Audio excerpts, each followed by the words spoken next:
Thank you, Mr Speaker. The ACT Party will be supporting the bill and commends it to the House.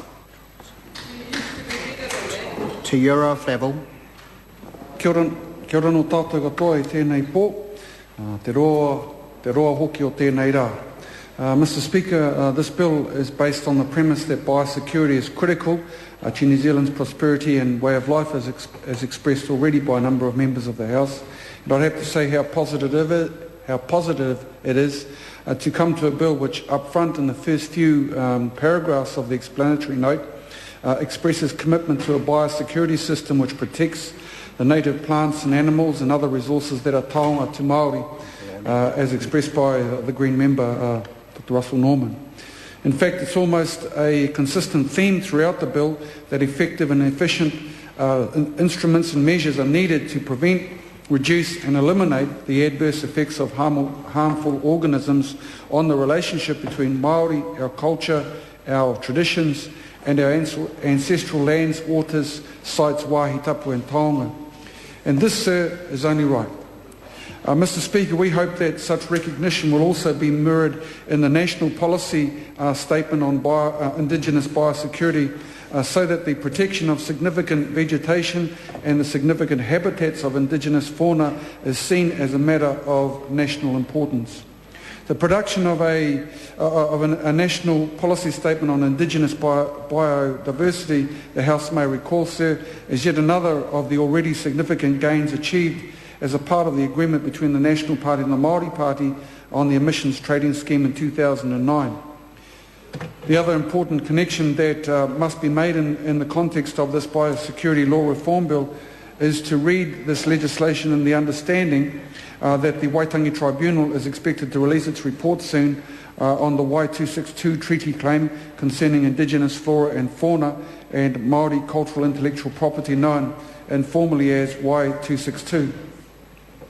Mr Speaker, I take the time to point out all of these connections because I want the House to know that when we talk about biosecurity, we also talk about biodiversity, intellectual and cultural property, and of course we're talking about the relationship with tangata whenua. Mr Speaker, New Zealand's unique flora and fauna holds special significance to Māori, of that there should be no doubt. Protecting New Zealand's Indigenous biodiversity is of great significance to Māori as kaitiaki. For the Māori Party, we have followed these commitments through to our policy statements. Our policy describes our commitment to keeping our natural resources and environment healthy, safe and intact for everyone and for future generations. We specify also the need to promote freedom from ecological destruction. Yet, Mr Speaker, when we think about the recent crisis in my electorate of Wairakei, and the need to introduce an aggressive containment strategy for PSA for kiwi fruit vines, it is blatantly obvious that despite the best intentions of all parties, we are still vulnerable. The last time I was briefed by Hemi Rolliston, the Chief Executive of Te Awanui Hukapak Limited, the numbers were not looking all that flash. 103 orchards are now issued with a restricted notice by MAF. 100 orchards have had PSA confirmed. The majority of the PSA positive orchards are within a 23-kilometre area south of Te Puke Township. The PSA positive tests are also coming back from orchards based in Hawke's Bay, Tauranga, Whakatane, Waikato, Golden Bay, Motueka and Gisborne. And I really want to acknowledge the impact that this crisis has made, not just throughout my electorate, but onto the wider industry. The more severe impacts on vine health forces some serious impacts on the industry as it adapts to cope with PSA in the future, and indeed the inevitable impact on production and sales. Mr Speaker, my colleague Rahui Kātene also tells us of experiences, as discussed by Dr Russell Norman in the Marlborough Sounds, where some things like particular seaweed have come in on the hulls of ships and even on yachts that arrive from overseas. And these vessels are then cleaned in local marinas, and before you know it, there's a biosecurity risk. And so we are certainly determined that we must support any move to ensure the protection of our flora and fauna. Failure to put appropriate measures in place will put a wide range of primary industries at risk of contamination, risks there that we can ill afford. But the critical issue is how do we do this? The Māori Party believes that a fundamental basis to biosecurity law reform will be to ensure a treaty clause is included in the legislation.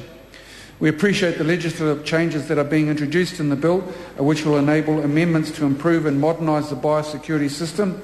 The amendments will promote more effective and efficient biosecurity, encourage partnerships in the management of biosecurity risks, and provide flexibility to enable future improvements. But we want to also see this government and subsequent governments recognising and providing for the role of tangata whenua as kaitiaki when developing and implementing regional policy statements and regional and district plans associated with biosecurity. Mr. Speaker, we want to see tangata whenua values and interests being incorporated in the management of biosecurity. We would like to ensure that there is regular and informed consultation with tangata whenua, particularly as it relates to protecting and enhancing areas and habitats that have a particular significance to tangata whenua. We want to see the active involvement of tangata whenua in the protection of cultural values to protect the native plants and animals and other resources that are taonga te Māori. And we would hope that the biosecurity system is able to work in such a way as to recognise the customary use of indigenous biodiversity according to tikanga Māori. So, sir, the Māori Party caucus has concluded on the basis of all of the analysis that our support for the biosecurity law reform bill is conditional on there being a treaty clause within the legislation. Our support will be subject to satisfaction with an appropriate treaty clause, and in the meantime we support this bill at its first reading. Kia ora tātou.